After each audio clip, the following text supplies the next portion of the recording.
Okay, pre-recorded again today. The day that you're seeing this is Thursday, the 17th of February. Just making sure I got that right. Yes, Thursday, the 17th of February. And this is the 34th episode of season 3 of the Be Your Own Hero show.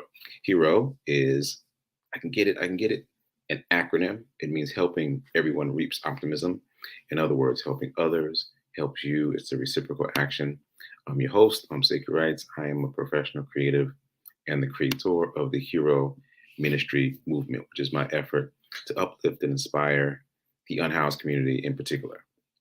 Okay, so all that said, join me here Monday through Friday, 9:45 a.m. Eastern Time. And if you missed the show, you can always catch the replay on Facebook and YouTube.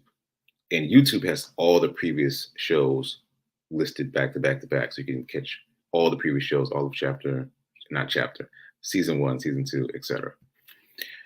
Okay, so quick disclaimer, I am not a personal trainer, nor am I a financial advisor, so do your own research, do your own due diligence. I'm moving around a lot because I'm trying to keep that glare off my glasses.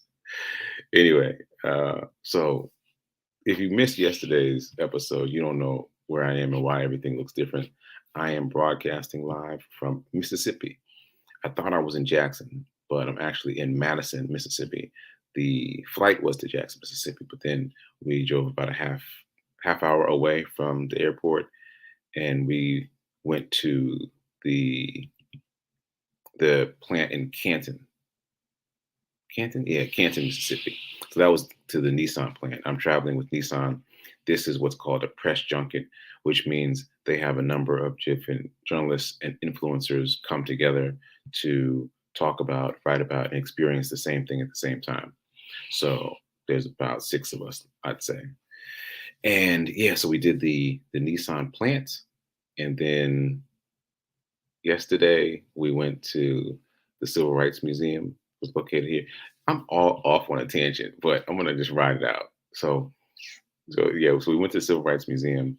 And if you haven't been to the Museum of Black History in DC, the Smithsonian, then you'd be very unprepared for this museum. Fortunately, I went to that other museum, the Smithsonian Museum of Black History in DC. I wasn't prepared that time. So this time I was prepared. So you think you're going to a museum and you're going to see some exhibits, but a museum about civil rights, about Black history can be very emotional.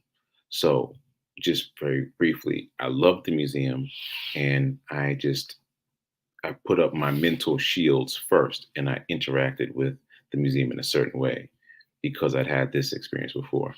What I really liked about the museum is that it was so interactive, is not quite the word.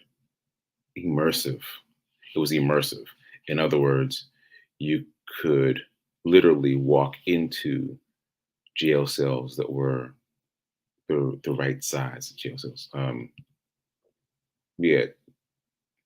Jail cells, prison vans, paddy wagons, various places where African Americans were detained over the years, and you can interact with the exhibits. Like some of the areas are set up with motion sensors, so if you walk past a certain thing, the motion sensor will trigger, and you hear a sound that was basically initiated by your movement. So the first time it happens, you don't know what's happening. And then I just kept walking through the area to figure it out. I was like, oh, okay, there's motion sensors in these different places. And so it was in that way a very immersive experience. I highly recommend it. If you ever get to the Jackson area, let's say, make sure you check out the Museum of Civil Rights. I have not yet, but I will post a number of different photos, videos, etc. on social media. So check that out. And also, as before, shout out to Nissan for arranging this trip and for inviting me and for letting me be a part of this history. Okay, so all that said, let me get back to the script. Okay, so I did the basic info This is season 3, which I mentioned. That is the season of doing. And the idea for season 3 is to be active in our efforts to shift our financial futures, our financial lives. All right, I'm gonna just keep wiggling a bit till I get my glasses right. I don't want the glare to be too distracting. So I'm gonna stay right about here. Okay, so no heroes in the chat because I am pre-recording, but I hope there are people commenting. I hope the usual folks are dropping comments, and hopefully there's some new folks checking out the show.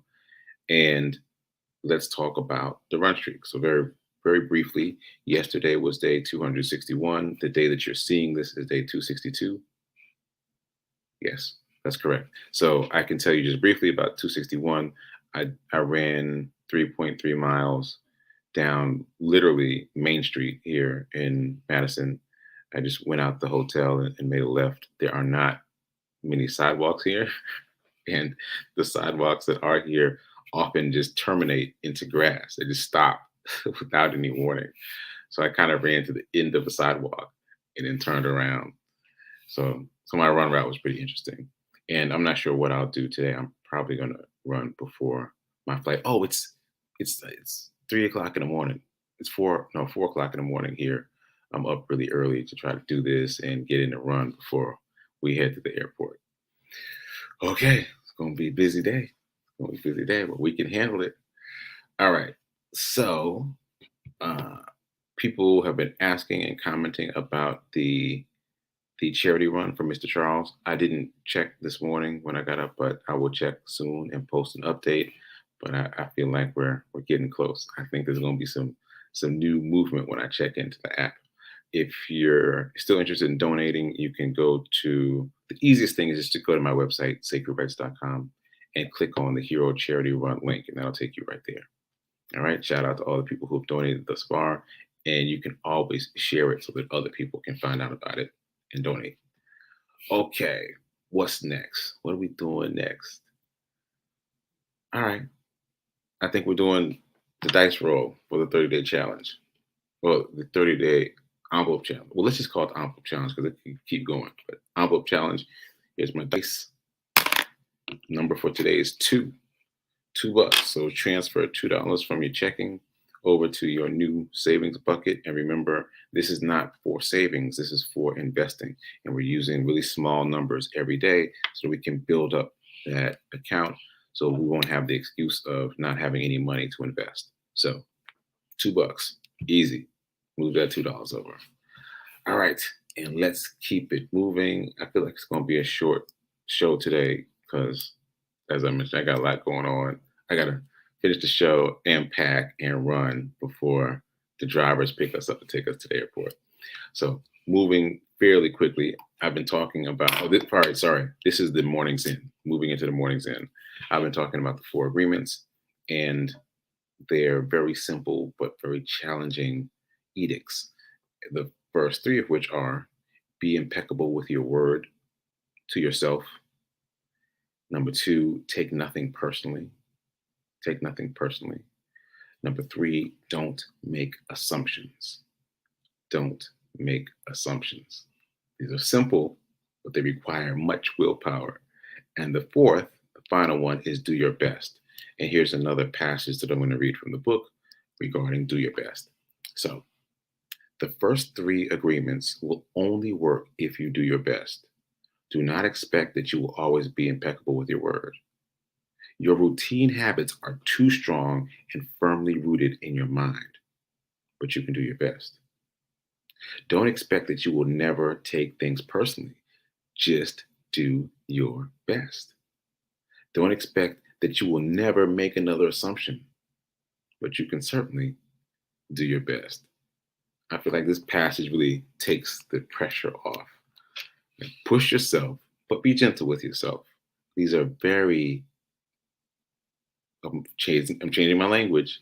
These 4 agreements require significant willpower, and you have to exercise that willpower to accomplish them. But this passage helps you be gentle with yourself. All right. So shout out to the 4 agreements. I might keep talking about it. I'm still highlighting things because it's really good. Okay, so let's move into abundance. Let's move into abundance. Here's our caption, our quote. Our sorry, affirmation. Here's our affirmation. I am so happy and grateful to be a multimillionaire in every area of my life.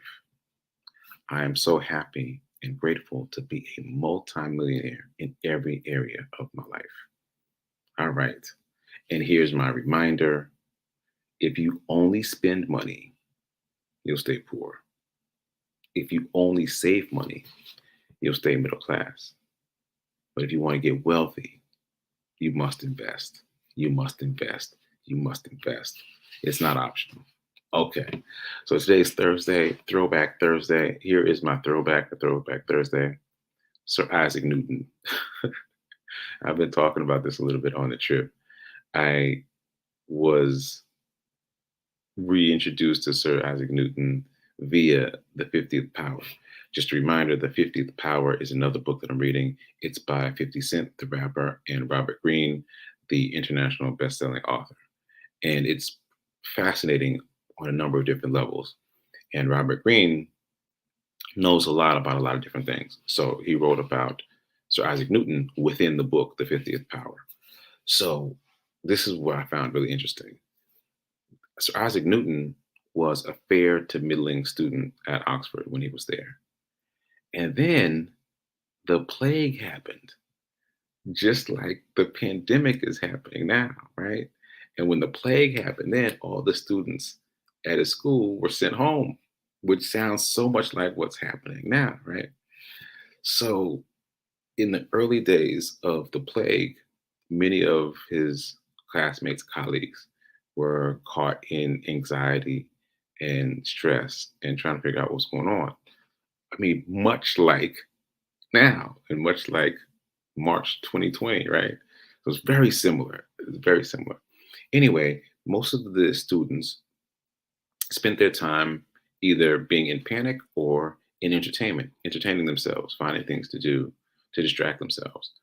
Sir Isaac Newton, however, took these math problems that had been vexing him at school and took them home to his family home, to his mom's house.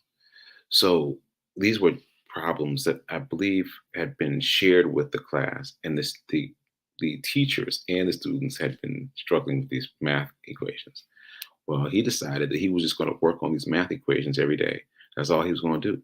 Just work on these equations every day, every day, every day. And so he just worked on them. And the infamous, not infamous, the famous apple tree that he's seated under was on his mom's property. So we'd go out, walk around to take breaks, sit under the apple tree and ponder the math problems. So essentially, he took himself to a mental gym every day, all day, by working on these very significantly hard math problems. And that building of the muscle is what created the things that we know about from Sir Isaac Newton. His theories of movement, like an object at rest remains at rest, for example, and all the other things we know about him. They all started with how he reacted to the plague by choosing not to react in panic and choosing to dive into himself. He created a new version of himself, right? And that is so apropos, especially now. So if you are still stuck in panic, try to shift your energy to the idea of what can I become during this time. Oh, there's a quote from T.D. Jakes. T.D. Jakes that says, "What can I become in the rain?" Like, stop waiting for the rain to stop falling and ask yourself, what can I become in the rain? And push for that. Push for that. And so that if and when this all ends, you'll be able to say, oh, I'm this new person, or I did this thing during that time, other than just, entertaining yourself. Not that there's anything wrong with that, but you can push for more. All right, so shout out to Sir Isaac Newton, shout out to 50 Cent, shout out to Robert Greene. Again, this is information that I pulled from the book, The 50th Power, The 50th Law. Okay, moving on. So So I got some great questions from Nan. I'm gonna jump into those. She asked two things. And I'm just gonna read what she said. Just she was talking about me saying that the candlesticks, oh, these are the candlesticks for those of you who haven't seen them yet. If you're just joining the show, these are candlesticks and they're used for reading the stock market or for any chart that is used to measure financial instruments. And I've been talking about how there's a mood, a flow, a rhythm to these candlesticks and to the market. And Nan was asking, how do you, oh, how do you see a chart that represents the whole market? Well, it's funny because in my case, these are terms that I've heard before, but not really paid much attention to. But if you look at the chart for the Dow, if you look at the chart for the Nasdaq, if you look at the chart for the S&P 500, these are broad indexes that measure kind of the flow. And those are the ones, like if you tune into CNBC, those are the ones that will always be represented on the screen. This is where the Dow is. This is where the Nasdaq is, and this is where the S&P 500 is. So those are kind of the broad overarching charts that represent the market as a whole. And the second thing that Nan asked is, uh, how do you decide which chart to look at if you're looking at individual charts? Okay, I thought this was really fascinating. So I hope you do too. It's interesting to me that most of the folks that I've been reading about, listening to, studying, have only traded one or two stocks. Like they've only traded a few stocks. My vision, my imagination of what a stock trader does was trading a bunch of things all the time, right? But what I've been experiencing, what I've been reading about is folks saying, okay, well, I'm trading Amazon, like that's my stock. And I just watch Amazon and I just watch that chart and I pop in and out of Amazon as that stock goes up and down. And so the obvious benefit of this is if you're only studying one stock, you get to know that stock really well. You get to know the mood, you get to know the rhythm. And if you're using candlesticks, which also help you read the mood even more, you get a feel for it, I imagine, very quickly because you're not trying to study 20 different things. You're studying one stock. You get a really good feel for it. Oh, matter of fact, something else is coming to me. There's a guy I was studying who trades options, and he was doing Amazon. He was doing Amazon, and he said that he started referencing kind of real life situations that affect the price of the option. I still don't quite understand what an option is, but that affect the the flow of this chart that we're talking about. So it was something like maybe it's Black Friday or Cyber Monday, just something towards the end of the year where Amazon does a lot of business. So he bases what he buys and sells toward the end of the year on that date. Like, so it's a real life date. People are going on to their computers for Cyber Monday to buy a bunch of things. In his world, he's buying in to Amazon right before that date. And then the price shoots up and then he sells. And if I remember this correctly, he made five figures, but it was like 300 times what he put in. So I think he put in like $300 and made five figures. Like so minimally $10,000, but it wasn't that. It was more than that. I think it was like $300, $300 buy-in, and then shot to like 30 grand. Something crazy just at the end of the year. And it was like two movements. He bought in, waited for Cyber Monday or whatever it was, and then sold out. So the point is, if you're only studying, in this case, Amazon, you get a sense for the other things that the company does that affect the stock price. So you just get more and more familiar, and it gets easier and easier for you to pop in and out of that stock. Fascinating and simple, simple, not easy, but simple because you're not trying to study everything, right? You're just narrowing your focus.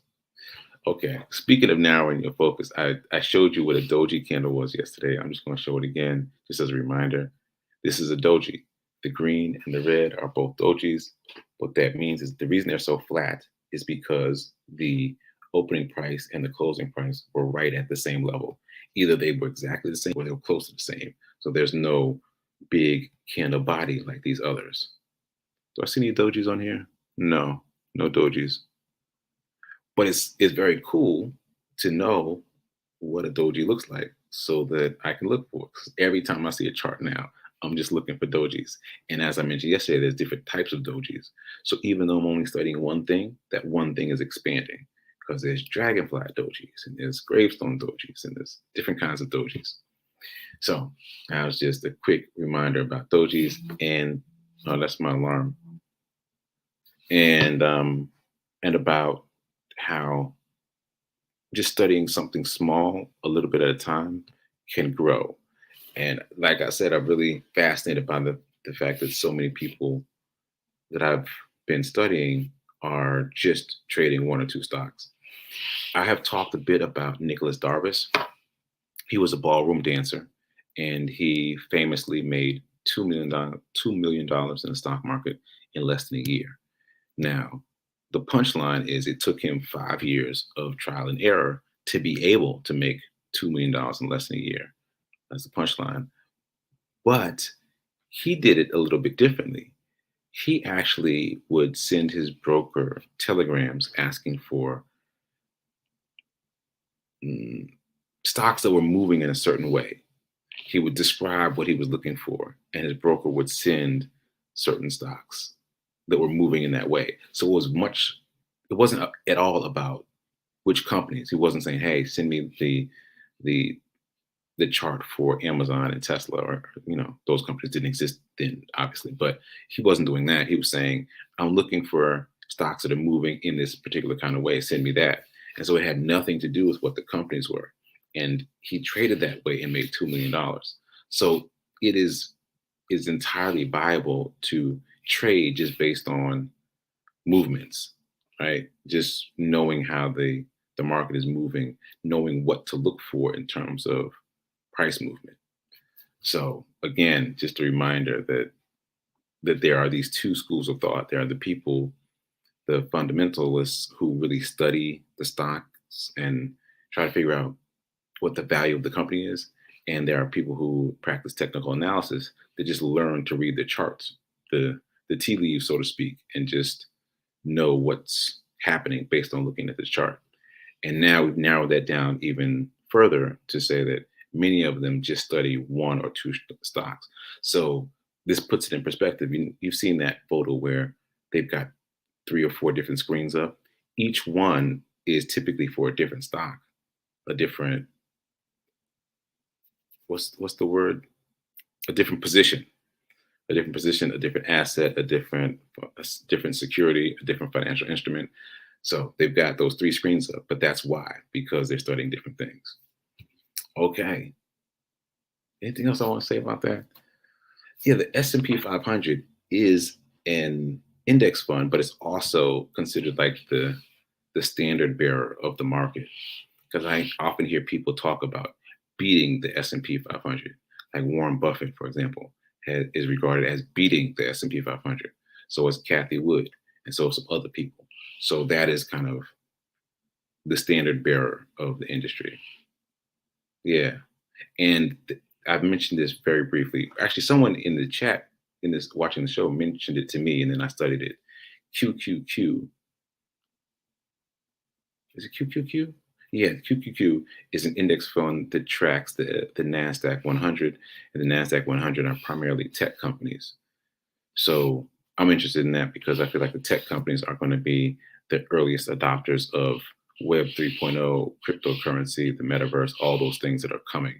And we know they're coming because we can see it now because it's coming very fast. Okay. So I think that's it. I need to go pack and run and figure out the rest of my day, my very early day. It's now 4:30 local time, and I'm gonna move on. So check out prayer time right now at 10:15. nowish. And then after that, check out Sip with Rev Melissa. And I will see you hopefully live tomorrow, Friday. Till then, keep doing, be a hero, be your own hero, your own financial hero. And remember that now is better than perfect in terms of investing. Go invest now, and I'll see you later.